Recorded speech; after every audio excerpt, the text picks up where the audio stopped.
because together we can truly make America great again for all Americans. Do your job. Hello and welcome back to Aztecs Talks. My name is Patrick and today we're going to be looking at the heavyweight match between to make and to do. Doctor? Come on, what? Always do the right thing. So we're going to look at the rules, if there are any, when we use them in different contexts, and little tips that we can use to know when to use do, when to use make, because sometimes with different concepts both can be used and they mean very different things. So we're going to investigate both verbs in more detail, and hopefully you can finish this podcast with a better idea of how to translate the verb hacer in English. Okay, so let's not waste any more time. Let's get started and take a look at the rules. Okay, I see. You think this has nothing to do with you. So many of my students have asked, Patrick, what are the rules with to make and to do? The short answer is there are no rules really. It's very difficult to put an exact rule on these verbs. So there aren't really any rules. However, we can categorize them, generally speaking, to use do in one sense and make in the other. Let's take a look. So we can use do when we are talking about actions, general tasks, work, things like that. Let's do this. We use make when we're talking about creating something, producing something, constructing something, building something. Okay? So no, there are no real rules, but we can categorize them a little bit more than to say there are no rules at all. This is how to make an omelet. So let's look at some common uses of both of them. And yeah, the most common ways in which we use do and make in general English terms.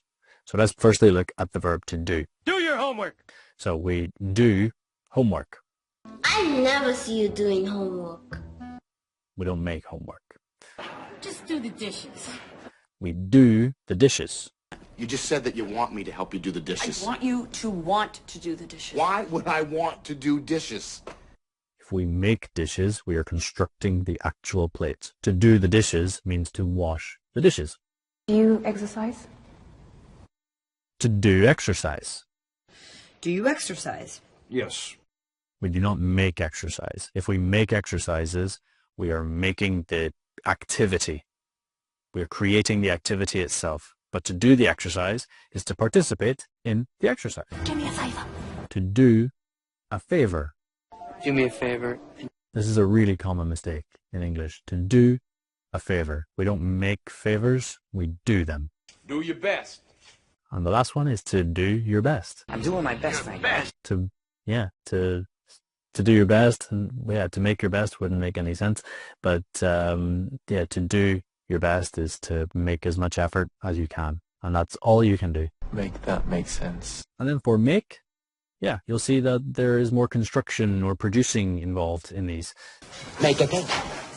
So to make a cake. We can't make cakes. To make a decision. You make a decision. To make money. Are you telling me you make $7,125,000 a year? To make a mistake. I make mistakes. You make mistakes. Or to make a phone call. To make a phone call. Or to make a call in general. To make a call. Make the call. Is a colloquial way of saying to make a decision as well. Make the call. So you need to make the call. You need to make the decision. So do you see the pattern there? Yes, there's no hard and fast rule, but there is that pattern of creating and producing with the verb to make, and action and participating and doing in the verb to do. Make this bed. Hurry up. Make the bed. And there's one obvious exception with that, and it is one that has come to mind, which is to make your bed. So, for example, to make your bed is, to put it in order, but not to create or construct the bed. So to make your bed is like a household task that you do every morning. But to make a bed would be to construct the structure of the bed. So just be careful with that one.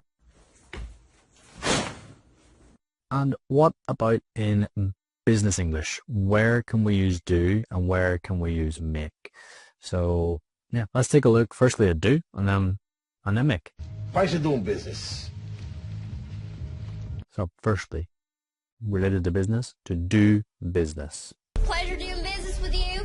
To do business. So that is to, yeah, everything that is involved with selling or having deals or whatever it may be, to do business. The key foundations of any company. Yeah. So to trade or to sell, to buy, to whatever.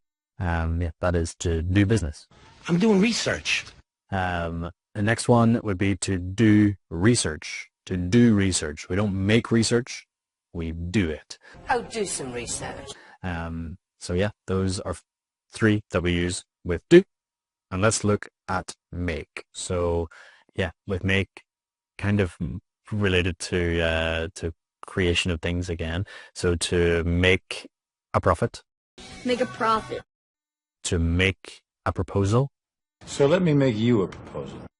To make a presentation. I've got a presentation to make. Or to make a speech. You make a speech. Mm-hmm. And to make an investment. Simply making investments. So yeah, as you can see there are generally speaking no rules as such. We just have to learn those collocations. But if it's about work, you're probably going to use do. If it's about creating something new or starting to do something that hasn't been done before, maybe you're going to use make. Do you understand? Let's move on to the do's and don'ts with using make and do and learning them as well. So one of my main pieces of advice is to memorize the common expressions, the ones that you use the most, okay? That is the main way in which you can learn the difference between using make and using do. So learn them as best you can.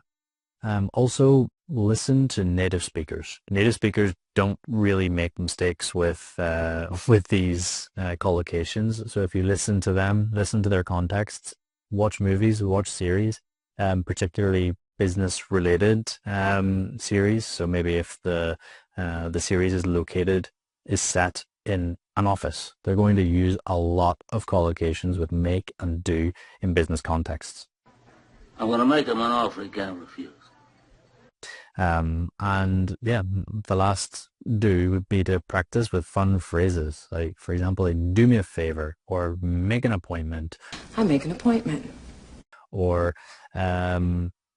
make that presentation tomorrow. Things like that. So just with real life phrases, just keep practicing them in invented scenarios that could be real one day. And with the don'ts, I think the don'ts are as important as the do's. But yeah, don't overthink too much. So especially in real life situations, I think confidence is more important than being 100% correct all the time. But yeah, I would say that don't overthink it. Trust what you're saying, trust what you're hearing, and be as confident as you can. I wouldn't say that, but yeah, you need to be really worried about these pieces of English when you are in the middle of a presentation or a discussion with a client. So trust yourself in those important situations. Do you want to play a game? So let's have a quick quiz. Okay, so I'm going to give you some some concepts where you need to use do or make, and you need to give me the correct answer. Okay, so I will go and then the idea that is make or do. Okay, so first one, your homework. Your homework. Next one, a cake. A cake. Next one, an appointment. An appointment. Next one. The laundry. The laundry. Next one. An excuse. An excuse. And let's take a look at your answers. So the first one is do your homework.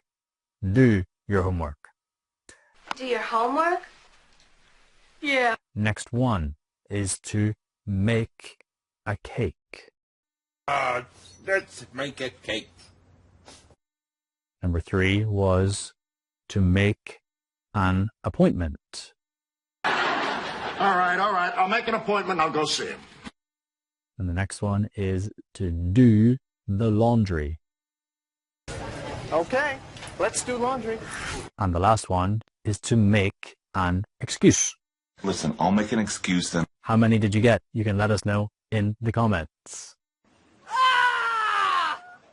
So, without wanting to cause any more confusion than I already have, so to do is usually related to tasks and actions. To make is usually related to creation, results, and producing something, constructing something. However, we can use the phrasal verb to make do. We'll make do. To make do. We'll make do. Maybe you haven't heard this before, but it's a really useful one. To make do means to manage with the circumstances as they are. So usually replacing one thing with another thing that is not as useful. So for example, yesterday it was raining and I didn't have an umbrella. Disaster. Okay. So yesterday it was raining and I didn't have an umbrella. So I had to make do with some newspaper. So the newspaper is not waterproof, but I had to manage with the situation that I had. Okay. So to make do means to put up with or to manage the situation that is in front of you at that moment. And you usually, in that situation, would need to replace the ideal thing with a substitute. So to make do. So this chair isn't the comfiest in the world, but we make do. It's fine. It's good for the purposes that we have. We'll make do. We'll make do all over. Goodbye. And that's it for today. So hopefully we have practiced a little bit of to make and to do, and we've put them into contexts that make sense for you. If you have any questions or queries, I would be more than happy to answer them in the comments. No problems at all. Make sure you're practicing these in your classes, in your own time, and then you can associate them to real life scenarios if you need them in meetings, in presentations, in everyday office life. So thank you for listening, and we'll see you again next time. Goodbye.